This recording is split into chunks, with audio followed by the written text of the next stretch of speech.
хочу поделиться информацией о плюсах и минусах жизни в столице. Основные плюсы. Работы полно. То есть это работы полно и всякое разное. То есть если вы специалист, и у вас уже есть какой-то опыт работы в регионе, то, конечно, перебирайтесь в столицу и здесь работу найдете любую. Любую работу найдете, огромное количество компаний, не будет такого, что вы там не найдете работу. Если у вас нет опыта работы, то же самое. Здесь куча учебных заведений, есть куча вакансий, которые не требуют какого-то образования, то есть можно найти работу без опыта. Еще один огромный плюс – это транспортная инфраструктура. Очень развита транспортная инфраструктура, развито метро, сейчас построили МЦК, новые ветки метро постоянно строятся, и проблем нет, уже Подмосковье становится практически столицей Москвы. Еще что скажу, что основной плюс какой, по транспорту, инфраструктура с другими регионами. То есть очень недорогие билеты, если вы едете в Европу, билеты можно по скидкам брать, из Москвы они стоят $100-200 максимум. В регионы, если авиакомпания Победа, лоукостер, билеты по акции продаются по 1000, по 2000 рублей. То есть вы можете даже в Армению за 1500 рублей, если хотите. К примеру, в Германию за 2-3 тысячи рублей взять билеты в один конец. По самой-самой низкой цене. Люди, которые живут в других регионах, у нас Дальний Восток, например, взять, чтобы съездить в Европу, надо потратить минимум 1060-80 и больше. Здесь можно взять какие-то путевки какие-то горячие путевки, которые там будут стоить $200-300 в Турцию. Все. В этом плане проблем нет никаких.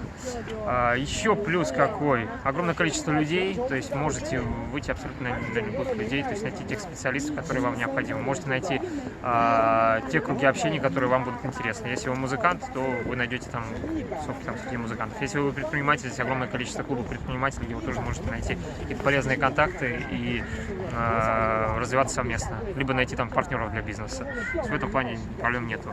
Минусы основные, сразу скажу. Минусы какие? Это опять же транспорт, потому что у кого нет денег, те часто снимают жилье в Подмосковье и добираются за Москву 1,5-2 часа. Но если ты снимаешь хостел какой-то или недорогую квартиру совместно, то проблем с транспортом не будет. Минусы еще из каких бы я отметил. Огромное количество минус — это то, что здесь нету экологии. То есть если вы хотите куда-то съездить отдохнуть, природа или какие-то природные объекты, покупаться в столице, Серебряный Бор — это как исключение.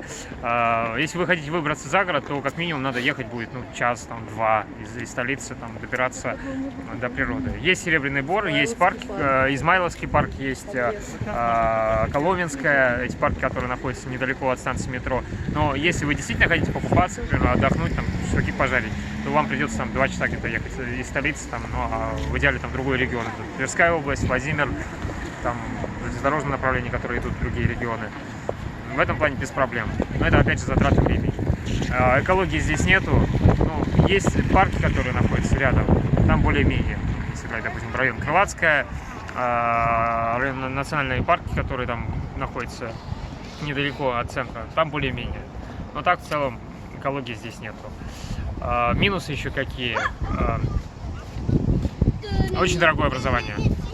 То есть если брать вузы, то образование, я точной суммы не знаю, но в МГУ, ведущих вузах Москвы, от 150 до 300 тысяч в год образование будет стоить. Это где-то будет стоить 5-6 раз больше, чем в регионах. Еще что скажу. Основной минус – это заведение общепита. Если брать рестораны будут стоить, продукты умножайте на 3, на 4. Еда здесь будет гораздо дороже. Но плюс какой, еще про один плюс вспомнил. Еще один плюс – это сеть недорогих супермаркетов и овощебаз, который находится недалеко от столицы. То есть можно купить продукты дешевле, большое количество скидок на одежду, на еду. Одежда и еда, про эти две вещи можете забыть, потому что здесь море выбора и цен гораздо дешевле. Потому что большая конкуренция, она ведет к снижению цены. Еще из каких плюсов, то есть здесь плюс огромный, можете выучить языки, большое количество языковых клубов, есть возможность учить бесплатно языки при посольствах, которые здесь находятся в столице. В этом плане проблем нет. То же самое насчет развлечений.